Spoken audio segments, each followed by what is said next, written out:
রাহিম অবাক চোখে চেয়ে বলে, কে সে? নাম বলতে বারণ করেছে, আপনি যান। কথাটুকু বলেই আখি দৌড়ে বাড়ির ভেতরে চলে গেল। কিছু বুঝতে পারছে না সে। মনে অধীর আগ্রহ নিয়ে গেল বাড়ির পেছনের বাগানে। মাহি দাঁড়িয়ে আছে। তাকে দাঁড়িয়ে থাকতে দেখে বুঝতে পারে বিষয়টা। রাহিমের সামান্য একটু মনে হয়েছিল রাইকা ডাকছে কিনা। মূলত সেই কারণে এখানে আসার আগ্রহ বেড়েছে তার। মাহির মুখটা দেখে ভীষণ রাগ হলো তার। এইরকম একটা মেয়ের সাথে কথা বলতে ইচ্ছুক নয় রাহিম। এক মুহূর্তও দেরি করবে না, এখানে এক্ষুনি স্থান ত্যাগ করবে সে। রাহিম বাড়ির ভেতর যাওয়ার পথের দিকে ঘুরতেই অনুরোধের সুরে মাহি বলল, একটু দাঁড়ান প্লিজ, আমি আপনার সঙ্গে কিছুক্ষণ কথা বলতে চাই। মাহির দিকে মুখ করে দাঁড়ালো, গম্ভীর কণ্ঠে বলল, আপনি কাজগুলো মোটো ঠিক করছেন না। আপনি আখিকে কেন বলেছেন আমাকে ডাকতে? এই কথাটা কোন পর্যন্ত পৌঁছে যাবে জানেন?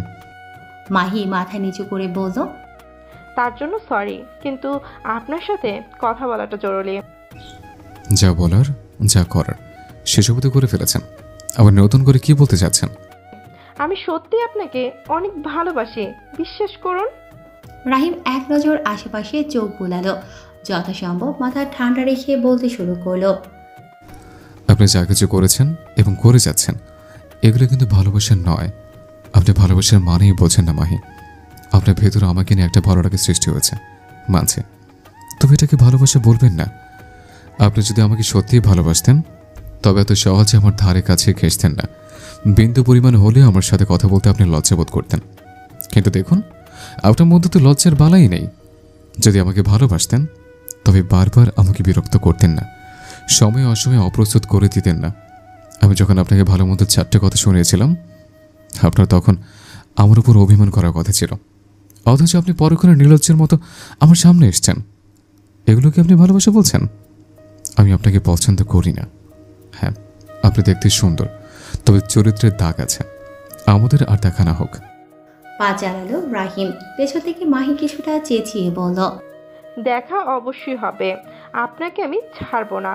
আপনাকে পেতে সব কিছু করতে রাজি আমি, এতটুকু জেনে রাখুন। আপনাকে আমার করেই ছাড়বো। এই পৃথিবীতে যত কলঙ্ক আছে সব এসে ছুঁয়ে দিক আমায়, তবে আমি মাহে পিছু হাঁটছি না। আপনি শুধু দেখতে থাকুন আমি কি করি। যদি আপনাকে না পাই তাহলে পুরো দুনিয়া উলটপালট করে দিব। মাহির বলা প্রত্যেকটা কথাই রাহিমের কান পর্যন্ত পৌঁছেছে, তবে সে পা থামায়নি। এদিক সেদিক না ভেবে সোজা বাড়ির ভেতর চলে এলো। সকালের নাস্তা, গরম গরম সবজি, খিচুড়ি সবাইকে খেতে দিয়েছে পারভিন বেগম। রাহিম খাওয়া শেষ করে ঘরে এলো। বাইরে থাকা কাপড়গুলো সব ব্যাগে ভরে নিচ্ছে। রাহিমকে খুঁজতেই পাবেল এসেছিল এ ঘরে। বন্ধুকে ব্যাগ কাপড়ে ভরতে দেখে অবাক কণ্ঠে জিজ্ঞেস করল, কি হলো এটা? তুই ব্যাগে কাপড় ভরছিস কেন? রাহিম তার কাজ চলমান রেখে বলল, খানিক বাদে বের হব। পাবেল যেন আরো দ্বিগুণ অবাক হলো। কি বলছে ও? খানিক বাদে বের হবে কেন? এটা তো কথা ছিল না তাদের। রাহিমের কাঁধে আলতো হাত রেখে বলল, বের হবি মানে কি দোস্ত? আজ ও বাড়ি যেতে হবে তো। রাহিম বন্ধুর মুখের দিকে তাকিয়ে কোমল গলায় বলে, দোস্ত, আমার জরুরি একটা কাজ পড়ে গেছে, যে কোনো মূল্যে হোক আমাকে যেতে হবে। ও বাড়ি তুই যা, সাদিক দুলাভাই তাদের নিয়ে যা, আমি আবার এসে যাব। এটা কিন্তু কথা ছিল না রাহিম, তোর জন্যই কিন্তু বিয়ের তারিখ এতটা পেছানো হয়েছিল। এখন তোর সময় নেই, কাজটা কি আমার চেয়েও গুরুত্বপূর্ণ? কথাগুলো দুঃখী মুখে বলল পাবেল। রাহিমের বেশ খারাপ লাগলো, তবে কিছু করার নেই। আজই ফিরতে হবে তার। একদণ্ড নীরব থেকে রাহিম বলল, আমার কাছে তুই কতটা গুরুত্বপূর্ণ তা তুই নিজেও ভালো মতো জানিস ভাই। মেন যে কাজ সেটা তো সম্পূর্ণ হয়েছে। বলেছিলাম থাকবো কয়েকদিন, কিন্তু হুট করেই কাজটা পড়ে গেল। কি করব বল? আজ যাই, আবার আসবো। আবার এসে কি তুই আমাকে পাবি? তোর বাসাতে যাবো না হয়? মৃদু হাসল পাবেল। গলা থেকে অভিমানের ঝাঁস মুছে বলল, আসলেই যাবি তো? কত চেষ্টা করেও তোকে বাসা পর্যন্ত নিতে পারি না, শুধু দুবার গ্রামে এলি। ব্যাগ গোছানো শেষ। ব্যাগটা বিছানার এক পাশে রেখে আরাম করে বসল রাহিম। তার পাশে পাবেলকেও বসিয়ে বলতে লাগলো, তুই তো জানিস আমার গ্রামের বাড়ি নেই। ছোটবেলা থেকেই মাকে গ্রামের বাড়ির কথা জিজ্ঞেস করলে তিনি এটা ওটা হাবিজাবি বলতে থাকেন। পরিষ্কার করে বলেন না যে আসলে আমাদের গ্রামের বাড়ি আছে কিংবা নেই। আমি আমার মন মতো ধরে নিয়েছি যে আমাদের গ্রামের বাড়ি নেই। শহরে পরিবেশে থাকতে থাকতে মনের অবস্থা খুবই খারাপ হয়ে গেছে। তোরা ছুটিতে সবাই মিলে গ্রামে চলে আসিস, বিষয়টা দারুণ লাগে আমার। আমার গ্রামে আসার লোক প্রচুর, তাই তুই বললে আমি চলে আসি। ঠিক, গ্রামের মজাই আলাদা, কিন্তু তুই তো ছুটি পেলেই দেশ ছেড়ে যাস, বিদেশে যেয়ে ছুটি কাটিয়ে আসিস। তাছাড়া কি করব? ছুটি পেয়ে বাসায় ফিরে দেখি বাসা ফাঁকা, মা ব্যস্ত স্কুল নিয়ে। সারাদিন একা একা বোরিং লাগে। কখনো মা ছুটি পেলে বলি চলো গ্রামে ঘুরতে যাই। কক্সবাজার, সাজেক, সুন্দরবন, বান্দরবন, এটা সেরা তিনি শুধু এগুলো সিলেক্ট করে ঘুরতে যাওয়ার জন্য। এক জায়গায় কতবার যাওয়া যায় বল? তাই মাকে এখন কিছু বলি না। ছুটিতে আসি, বাসায় সপ্তাহখানেক থাকি, তারপর মন মতো দেশ সিলেক্ট করে চলে যায়। মুষ্টি বদ্ধ করে ঠোঁটের ওপর ভর দিয়ে বসে গভীরভাবে চিন্তা করে পাবেল বলল, আন্টি হয়তো কিছু আড়াল করছেন তোর থেকে। তিনি হয়তো বা চান না তুই তোদের গ্রামে যাস। তবে হয়তো ঠিক এই কারণেই তোকে কিছু বলেন না বা বলতে চান না। পাবেলের কথায় এতটা গুরুত্ব দিল না রাহিম, কেননা সে এটা নেশা করেই জানে জিতের মা তার বেস্ট ফ্রেন্ডের চেয়ে কোনো বিষয়ে কম নন। সামান্য একটা বিষয় হলেও সেটা রাহিমের সাথে শেয়ার করেন তিনি। লম্বা শ্বাস ছেড়ে রাহিম বলে, আমি ঠিক জানি না দোস্ত, তবে সেরকম হলে মা আমাকে বলতেন কখনো কিছু আড়াল করেন না আমার থেকে। তবে একটা ভাবনা রয়েছে। পাবেলকে বাইরে থেকে কেউ ডাকলো। সে রাহিমের পাশ থেকে উঠে বেরিয়ে গেল। চুপচাপ খানিকক্ষণ মাথা নিচু করে বসে রইল রাহিম। পাবেলের শ্বশুর বাড়ি থেকে আত্মীয়রা এসেছেন। মিনিট 5 হলো এসেছেন। রোজির ঘরে ভিড় জমিয়েছেন তারা। দেখে মনে হচ্ছে বহু বছর যাবৎ তারা তাদের মেয়েকে দেখেন না, অথচ 24 ঘন্টা হলো না তারা মেয়েকে বিদায় দিয়েছেন। মেয়েকে দেখে তারা দলে দলে খেতে বসে গেলেন। খাবার দিচ্ছে বাঁধন, সাদেক, রাহিম এবং পাবেলের খালু মামারা। ধবধবে সাদা পাঞ্জাবি পাজামা পরেছেন রাহিম। পাঞ্জাবি পাতলা হওয়ায় গায়ের স্যান্ডো গেঞ্জি স্পষ্ট বোঝা যাচ্ছে। হাতা গুটিয়ে নিয়েছে তরকারির দাগ লেগে যাওয়ার ভয়ে। কোথায় কি প্রয়োজন তা দেখতে লাগলো সে। শেষের একটা টেবিলে মাহি বসেছে। তাকে দেখে সেদিকে এগোয়নি রাহিম, তবে মাহির তীব্র নজর রাহিমের দিকে নিক্ষেপ করা। তরকারির বাটি হাতে ফিরে আসে রাহিম। চেয়ারে সবার মাঝে বসে জোরে সোরে ডেকে বলল, এই বেয়াই, এখানে তরকারি লাগবে, নিয়ে আসুন। রাহিম শুনেও না শোনার ভান করে সাদিককে ডাকলো। সাদিকের হাত থেকে পানির জগটা নিজের হাতে নিয়ে রাহিম বলে, পেছনে ওই ছ্যাঁচটাকে তরকারি দিয়ে এসো। এতটুকুতেই সাদিক বুঝতে পেরেছে রাহিম কার কথা বলেছে। সেও সহ্য করতে পারে না মেয়েটাকে। সাদিক শয়তানি বুদ্ধি খাটিয়ে বলে, ভাইয়া এর মধ্যে একটু মেডিসিন দিয়ে দেবো, খুব পটর পটর করে মেয়েটা। এমন কাজ করে দিব ওয়াশরুমে যাওয়া আসা করতে করতে সব এনার্জি শেষ হয়ে যাবে। সামান্য বিষয়ের জন্য এত বড় শাস্তি দেওয়া ঠিক হবে না, তুমি এভাবেই গিয়ে দিয়ে আসো। সাদিক একগাল হেসে চলে গেল। বাঁধন এসে রাহিমের হাত থেকে পানির জগটা নিয়ে তাকে খেতে বসতে বলে চলে গেল। রাহিম সুযোগ পেয়ে প্যান্ডেল থেকে বেরিয়ে এলো। অনেকক্ষণ হলো সে বাঘিনীকে দেখেনি। তার খোঁজে এদিক সেদিক তাকাচ্ছে, কিন্তু সে কোথাও নেই। একরকম জবরদস্তি করেই তাকে খাওয়াতে বসায় পাবেল। খাবার টেবিলে বসেও তার চোখ দুটো ঘুরঘুর করছে বাইরের দিকে। অল্প খাবার নিয়ে খেতে শুরু করলো সে। হঠাৎই কোথা থেকে দৌড়ে এসে রাহিমের পাশের চেয়ারে বসে গেল রাইকা। এক টেবিলে ওরা সবাই বাড়ির লোকই বসেছে। রুমও রাহিমের ঠিক সামনের চেয়ারটায় বসে খাচ্ছে। বোনের দৌড়াদৌড়ি দেখে খাওয়া থামিয়ে বলল, এতক্ষণ কোথায় ছিলে? হঠাৎ বাজ পাখির মতো উড়ে এলি কেন? কেউ তাড়া করেছে নাকি? রাইকা চোখে মুখে গম্ভীরতা ছড়িয়ে বলল, আমার একমাত্র বেস্ট ফ্রেন্ড অ্যাক্সিডেন্ট করেছে, ওর অবস্থা খুবই গুরুত্বপূর্ণ আপু, আমায় এক্ষুনি বেরোতে হবে। রুমো চোখ গোল গোল করে রাইকার দিকে তাকিয়ে বলল, তুই এখন ঢাকায় ফিরবি? মাথা উপর নিচ নাড়ল রাইকা। রুমো আবার বলল, তাহলে খেতে বসলি কেন? দৌড়ে চলে যা। একমাত্র বেস্ট ফ্রেন্ডের করুণ অবস্থা শুনে তোর গিলতে হবে? আমি হলো তো সেই কবেই চলে যেতাম খাওয়া দাওয়া ফলে। অনেকটা পথ যেতে হবে আপু, আমার খিদে পেয়েছে। এভাবে রওনা দিলে পৌঁছানো পর্যন্ত আমি ইনালীলা হয়ে যাব। তাছাড়া যা হওয়ারটা তো হয়ে গেছে। তাহলে তোর এক্ষুনি যেতে হবে কেন? 2 দিন বাদে যা, সবাই একসঙ্গে চলে যাব। এর মধ্যে যদি ওর কিছু হয়ে যায় তখন কি হবে বলো? তোমরা ধীরে সুস্থে আসো আপু, আমি বরং যাই। রাত হয়ে যাবে অনেক, বুঝতে পারছিস। কিভাবে যাবি একা? মেজবু জানতে পারলে বকবে। মুখের খাবার শেষ করে পাবেল বলল, সমস্যা নেই, ওর যেহেতু এতই তাড়া তাহলে যাক, রাহিমও যাচ্ছে, দুইজন একসঙ্গেই যেতে পারবে। রুমু যেন আরও এক ধাপ অবাক হয়ে বলল, রাহিমও চলে যাবে? ওর বেস্ট ফ্রেন্ড তো তুই, তাহলে ওর কে অ্যাক্সিডেন্ট করছে? রাহিম হেসে উত্তর দিল, আপু, আল্লাহর রহমতে আমার সবাই ঠিক আছে, তবে জরুরি একটা কাজের জন্য যেতে হচ্ছে। রুমু কিছুটা অভিমান করে বলল, হ্যাঁ, সবাই চলে যাও। ভেবেছিলাম সবাই মিলে 2টা দিন থাকবো। মেজো আব্বু ছোট আব্বু এলো, আবার চলেও গেল। এখন তোমরাও চলে যাচ্ছ? সময় করে আবার আসবো আপু। আসলোই না তুমি। এরপর বিয়ে করে নিলে বউ আরও আসতে দিবে না। রাহিম লাজুক হাসে। পাবেল চট করে বলে ওঠে, রাহিমকে আমাদের এখানেই বিয়ে করাবো আপু। এটা হলে তো খুবই ভালো হয়। সাহেব মেয়ে দেখতে বলেছে। তাই নাকি?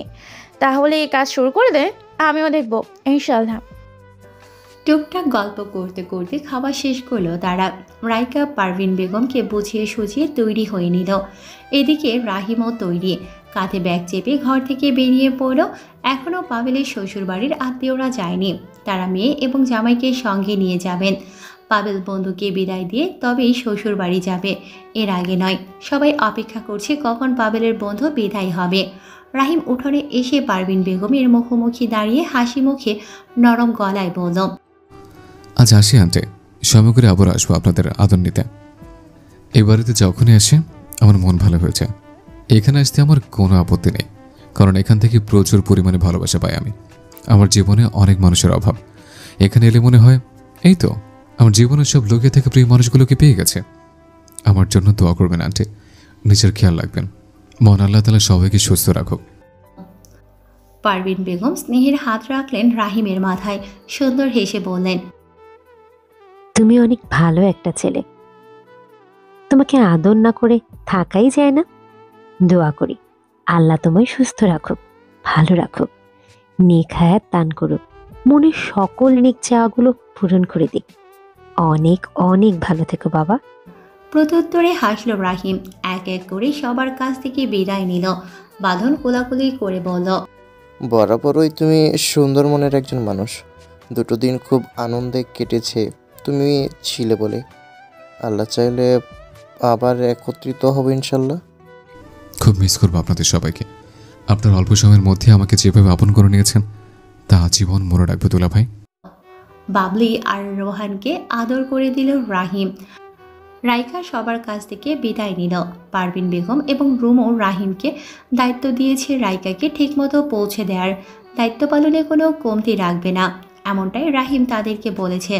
কোথা থেকে যেন আগে এসে রাহিমকে বলল, ভাইয়া আপনি চলে যাচ্ছেন, এখন বাড়িটা ফাঁকা ফাঁকা লাগবে। রাহিম মুখে হাসি বজায় রেখে বলল,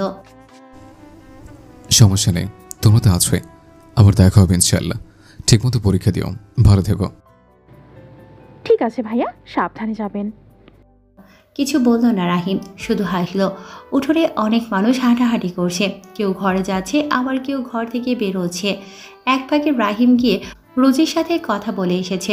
পাবেল ওদের সঙ্গে এগিয়ে দিতে আসতে চাওয়ায় রাহিম বলে, তোর যেতে হবে না, ওনারা অনেকক্ষণ যাবত অপেক্ষা করছে। ঝটপট রেডি হয়ে তাদের সঙ্গে যা, ভালো থাকিস। বউ পেয়ে আবার আমায় ভুলে যাস না, বুঝলি? তোদের দাম্পত্য জীবন সুখের হোক। থাক, আসছে। তোর জায়গা তোরই থাকবে দোস্ত, সাবধানে যাস তোরা, আর পৌঁছে কল করিস কেমন? ওকে। হাঁটা দিল ওরা। রাইকার ব্যাগ নিয়ে হাঁটছে সাদিক। উঠান ডিঙিয়ে এসেছেন। গেট থেকে বেরিয়ে আসতেই একটা ভ্যান গাড়ি দেখতে পেল। সচরাচর এই পথে গাড়ি পাওয়া যায় না, আপ ডাউন হিসেবে গাড়ি নিলে তবেই এই পথে গাড়ি আসে, এছাড়া নয়। গ্রামের সবাই হেঁটে মোড় পর্যন্ত চলে যায়, সেখানে অহরহর গাড়ি এবং ঢাকাগামী বাসও সেখানেই পাওয়া যায়। এই পথটা চমৎকার, দুপাশে লম্বা লম্বা তাল গাছ। এখান থেকে মোড় পর্যন্ত গাছগুলো গাছে আবার বাবুই পাখি বাসা বানিয়েছে। এমন মনোমুগ্ধকর দৃশ্য শহরে মানুষগুলো স্বপ্নেও দেখতে পায় না। ভ্যানে চড়ে মোড় পর্যন্ত যাবে বলে ভ্যানওয়ালাকে দাঁড় করালো। সাদিকের চোখে নোনা পানি চিকচিক করছে। রাহিম তার মাথায় হাত বুলিয়ে বলল, তোমারও তো সামনে পরীক্ষা, এখানে বেশি দিন থেকো না, ভালোভাবে পড়াশোনা করো, রেজাল্ট ভালো হওয়া চাই। কন্ট্যাক্ট করো আমার সাথে, মন খারাপ করো না, ঠিক আছে? সাদিক কথা বলতে পারল না, তার গলায় কান্না দলা পাকিয়ে আছে, শুধু মাথা নেড়ে ঠিক আছে বোঝালো। রাইকা ভাইকে আদর করে দিয়ে ভ্যানে বসে পড়ল। রাহিম সাদিকের হাত থেকে ব্যাগটা নিয়ে ভ্যানের উপরেই রাখলো। কিছু মনে পড়তেই কাঁধ থেকে নিজের ব্যাগটা নামায় রাহিম। ব্যাগ থেকে একটা বক্স বের করে সাদিকের দিকে এগিয়ে দিয়ে বলে, এটা তোমার জন্য, গতকাল কিনেছিলাম কিন্তু তোমাকে দিতেই ভুলে গেছে। ধন্যবাদ ভাইয়া। আসছি, ভালো থেকো। চট করে ভ্যানে চড়ে বসলো রাহিম। ভ্যানওয়ালা দেরি না করে প্যাডেল ঘোরাতে শুরু করলো। ভ্যান ছুটে যাচ্ছে। সাদিক ঠায় দাঁড়িয়ে আছে। দূর থেকে হাত উঁচিয়ে বাড়িতে যেতে বলল রাহিম। ভ্যান চোখের আড়াল হতেই বাড়ির দিকে চলে এলো সাদিক। প্রায় 20 মিনিট যাবৎ বাসের জন্য অপেক্ষা করছে তারা। টিকিট কেটে বসে আছে, বাসের দেখা নেই। কাউন্টারে জিজ্ঞেস করলে বলছে এখনই এসে পড়বে। বিরক্ত হয়ে রাহিম উঠে পায়চারি করতে লাগলো। দূরে একটা বাস আসতে দেখে রাইকা দাঁড়িয়ে উত্তেজিত গলায় বলল, ওই দেখুন গাড়ি চলে এসছে, দ্রুত এদিকে আসুন। রাহিমের মুখ থেকে বিরক্তি বিলীন হলো। রাইকার কাপড়ের ব্যাগটা নিজের হাতে নিল। এ বাসে করে অনেকেই ঢাকায় ফিরবে। সবাই যার যার মতো দাঁড়িয়ে পড়েছে। গাড়ি থামতেই দরজায় ভিড় করেছে সবাই, কার আগে কে উঠতে পারে। রাইকা ভিড় ঠেলে গাড়িতে উঠতে গেল। পেছন থেকে রাহিম খপ করে তার হাতটা ধরে টেনে নিজের কাছে নিয়ে গম্ভীর কণ্ঠে বলল, এত তারা কিসের আপনার? দেখছেন না কত পুরুষ মানুষ উঠছেন? তাদের উঠতে দিন আগে। ওদের সঙ্গে তো মহিলা মানুষও উঠছে। উঠুক, গা কিছু উঠতে হবে না, আমরা পরে উঠব। ফ্যাল ফ্যাল করে তাকিয়ে আছে রাইকা। মোটামুটি সবাই উঠে গেছে। রাহিম আগে উঠে হাত বাড়িয়ে দিল রাইকার দিকে। রাইকাও হাতটা ধরে উঠে গেল। ঠিক মাঝ বরাবর সিট তাদের। রাইকাকে জানালার কাছে বসিয়ে দিয়ে নিজেও তার পাশেই বসে পড়ল আয়েশ করে। কাঁধের ব্যাগটা সিটের সঙ্গে ঝুলিয়ে রাখলো। রাইকার ব্যাগ পায়ের কাছেই রেখেছে। গাড়ি চলছে। হালকা জানালা খুলে বাইরের প্রকৃতি দেখতে লাগলো রাইকা। রাইকার পরনে কালো রঙের 3 পিস, সঙ্গে কালো রঙের হিজাব পরিধান করেছে। ঠোঁটে হালকা গোলাপি লিপস্টিক, ভীষণ সুন্দর লাগছে তাকে। রাহিম আনমনে দেখেই যাচ্ছিল তাকে। হঠাৎই ঝাঁকুনি খেয়ে ঘোর কাটে তার। রাইকা সিটে হেলান দিল। রাহিম প্যান্টের পকেট থেকে ফোন বের করে ঘাঁটতে লাগলো। রাইকা আর চোখে রাহিমকেই দেখছে। ছাই রঙা শার্টে ভয়াবহ সুন্দর লাগছে তাকে। এক রঙা শার্টে ছেলেদের বেশ লাগে, তবে রাহিমকে খানিকটা বেশি সুন্দর লাগছে। শার্টটা হয়তো তার জন্যই বানানো হয়েছে। আর এই রঙটা চমৎকারভাবে ধরেছে তাকে। শ্যামলা চামড়ার মানুষটা যা পরে তাতেই চোখ আটকে যায় রাইকার। তখনকার সাদা পাঞ্জাবিতে কী যে ভালো লাগছিল। রাইকা শুধু আড়াল থেকে দেখেই যাচ্ছিল মানুষটাকে। তবে কালো রঙটা সবারই সৌন্দর্য দ্বিগুণ বৃদ্ধি করে। এসব কিছু ভাবতে ভাবতে নিজের অজান্তেই ঘুমিয়ে পড়ল রাইকা। গাড়ি চলছে আপন গতিতে। রাতের আধারে তলিয়ে গিয়েছে চারপাশ। হেডলাইটের আলোয় কিছুটা দেখা যাচ্ছে।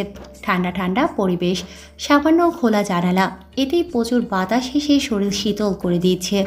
রাহিম তার পাশে তাকালো। ঘুমন্ত ছোট্ট মাথাটা গাড়ির ঝাঁকুনির সাথে তাল মিলিয়ে হেলে দুলে যাচ্ছে। রাহিমের কাঁধ নাগাল পায় না রাইকা, নয়তো তার কাঁধে মাথা রেখেই ঘুমতো সে। হুটহাট ব্রেক কষলে হবে এক বিপদ। ড্রাইভার সাহেব যদি ব্রেক কষে তবে নিশ্চিত জানালায় নতবা সামনের সিটের পেছনের অংশে জোরে লেগে যাবে মাথাটা। এই মুহূর্তে তাকে কিভাবে নিরাপত্তা দেওয়া যায় সেটাই ভাবছে রাহিম। সময় নিয়ে ভাবল সে। ভাবনা শেষ হতেই নিজের একটা হাত রাইকার পিঠের পেছন দিয়ে ঢুকিয়ে দিল।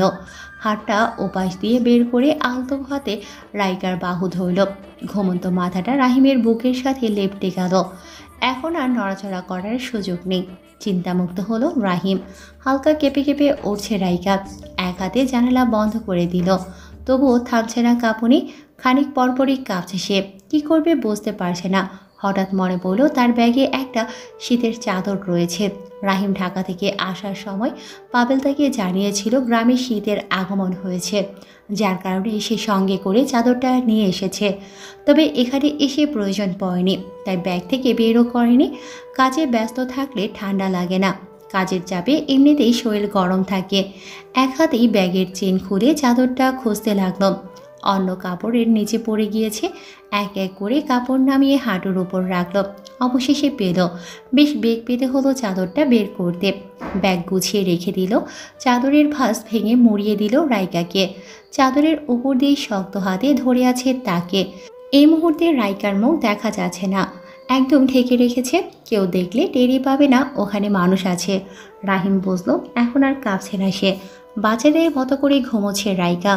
রাহিম এক নজর দেখে দুগাল হাসল। তার হাসিতে অদ্ভুত এক শান্তি প্রকাশ পেল। বাসের হেল্পার এসে দাঁড়ালো রাহিমের পাশেই। কিছুক্ষণ চুপ থেকে রাহিমকে উদ্দেশ্য করে বলল, কি মামা, মামির কি জ্বর আসছে নাকি? হেল্পারের এমন প্রশ্নে বিন্দুমাত্র অবাক হয়নি রাহিম, কেননা সেও ভালোভাবে বুঝতে পেরেছে বিষয়টা আসলে ওই রকম দেখাচ্ছে। স্বামীর বুক ছাড়া কোনো মেয়ে এভাবে অপরিচিত ছেলের বুকে মাথা রাখতে পারে না। তবে সে হেল্পারকে কিভাবে বোঝাবে আসল ঘটনা কি? মুখে হাসি বজায় রেখে রাহিম বলল, হ্যাঁ, একটু শরীরটা খারাপ। রাহিম বলতে গিয়েও বলতে পারল না ইনি মামি নন। সত্যিটা বলতে গেলে উনি মনে মনে খুবই খারাপ মেয়ে ভাববে রাইকাকে। তা হতে দেয়া যাবে না। হেল্পার থামল না, আবারও প্রশ্ন ছুড়ল, তা শ্বশুর বাড়ি যাইতেছেন বুঝি? ভেতরে ভেতরে বিরক্ত বোধ করল রাহিম। তাকে বুঝতে না দিয়ে মৃদু হেসে বলল, না, শ্বশুরবাড়ি থেকে এখন নিজেদের বাড়ি যাচ্ছে। তা মামা, বাচ্চা কাচ্চা নাই আপনাকেও? এবার তার চোখে মুখে বিরক্তি প্রকাশ পেল। কাঠিন্য কণ্ঠে বলল, এখানে দাঁড়িয়ে বাঁচে না বকে নিজের কাজ করো, যাও। ছেলেটা হাসি থামিয়ে দিল। মুখটা প্যাঁচার মতো করে সুরসুর করে সামনে চলে গেল। হাত ঘড়িটা দেখল রাহিম। 10টা বাজতে 20 মিনিট বাকি। কোন পর্যন্ত এসেছে তাও বুঝতে পারছে না সে। গন্তব্য কত দূর তারও ঠিক নেই।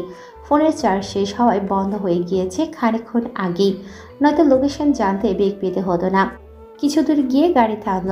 রাহিম এক ফোঁটাও ঘুমোয়নি। অনেকটুকু সময় জুড়ে তার মায়াবতীকে দেখছিল, যদিও সেদিকে কোনো হেলদোল নেই মায়াবতীর। তিনি তো একটা বুক পেয়ে নিশ্চিন্তে ঘুমোচ্ছে। সামনের দিকে তাকালো রাহিম। কী কারণে গাড়ি দাঁড় করিয়েছে তা জানার জন্য।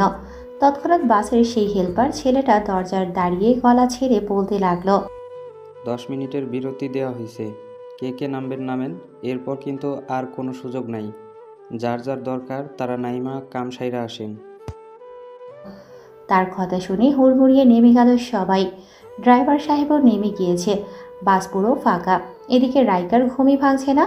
মুখের উপর থেকে চাদরটা সরিয়ে রাহিম নরম গলায় ছোট্ট সুরে ডাকলো, রাইকা, শুনছেন? উঠুন, বাইরে থেকে হেঁটে আসে।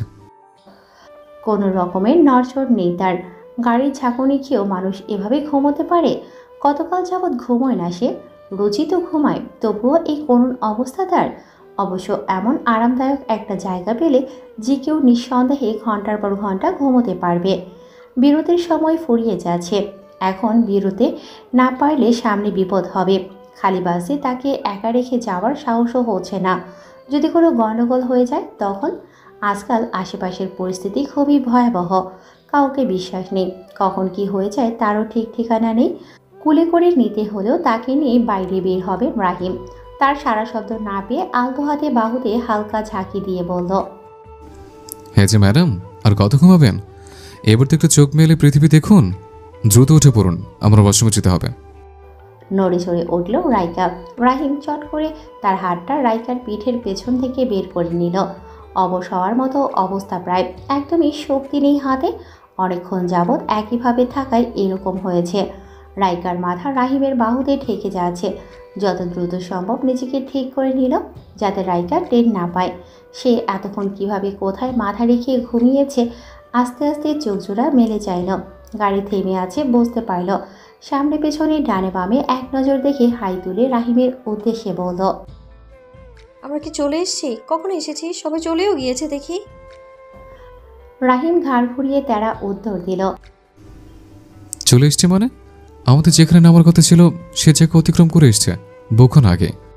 সদ্য ঘুম ভাঙা চোখ দুটো বড় বড় করে উত্তেজিত গলায় রাইকা বলল, কি বলেন এসব? হায় হায়, এখন কি হবে? কি হবে আর, ঘুমান আপনি। আসলে আমার চোখটা একটুখানি লেগে এসেছিল। রাহিম টিটকেরি করা সুরে বলল, ও আচ্ছা, আপনার চোখটা লেগে গেছিল। আমি ভাবছি যদি আপনার চোখটা বুঝে যেত তাহলে কি অবস্থা হতো ভাবতেই পারছি না, মানুষ গাড়িতেও এত ঘুমায় কি করে।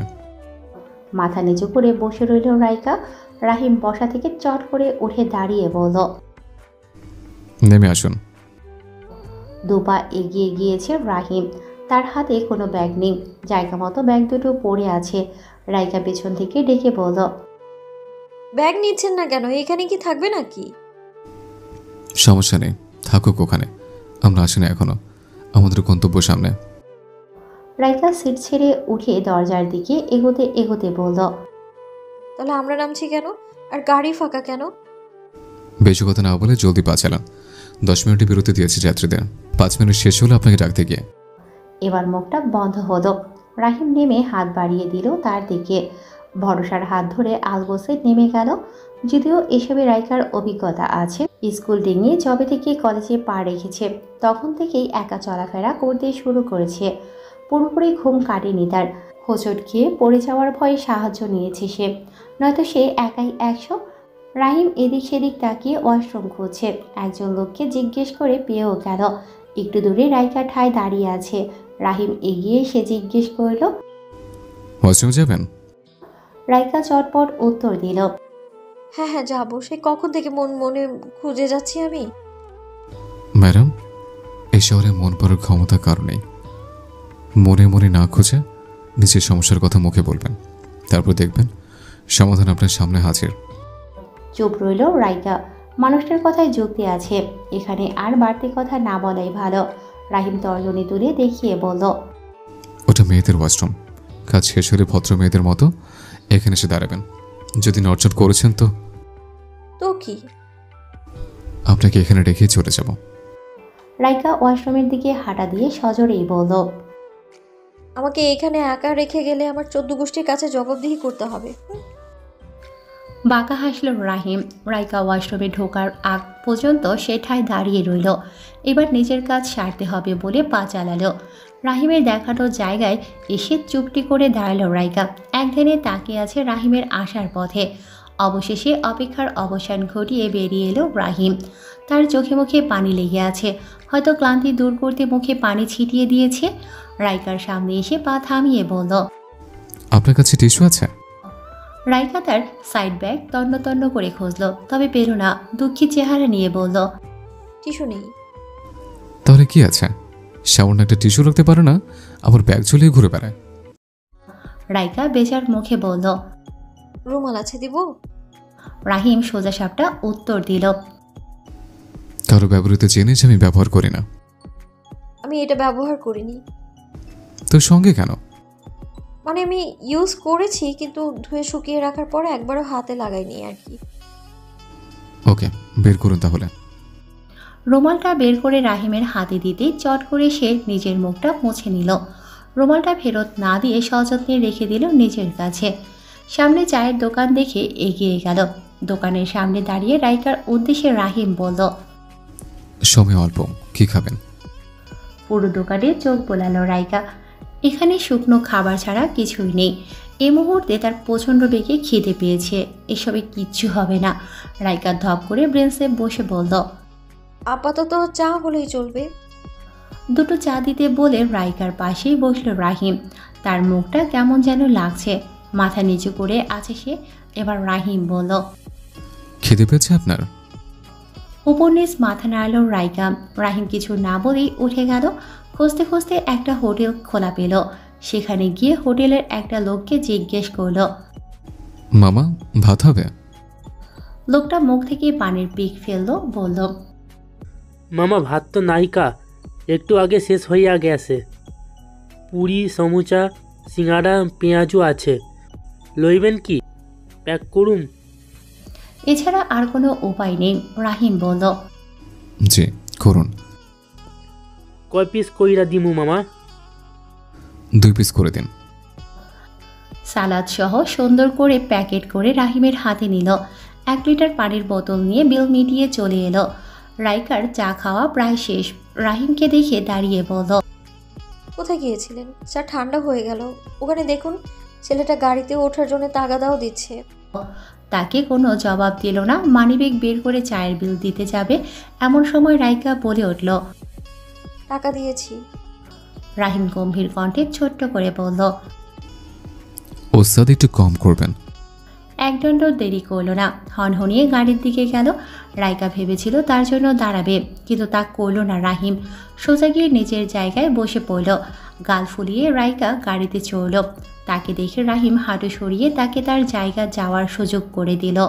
রাইকা কণ্ঠে অভিমান মিশিয়ে বলল, আমার জন্য তো একটু দাঁড়ানোও যেত। অন্যদিকে তাকিয়ে রাহিম বলল, সব কিছুতে যে ওস্তাদি করতে পারে সে একা গাড়িতে চড়তে পারে। রাইকা কিছু বলল না। রাহিম নিজের হাতে থাকা খাবারগুলো রাইকার দিকে বাড়িয়ে দিয়ে বলে, আপাতত এগুলো খেয়ে খিদে থামিয়ে রাখুন, এছাড়া ভালো কিছু নেই।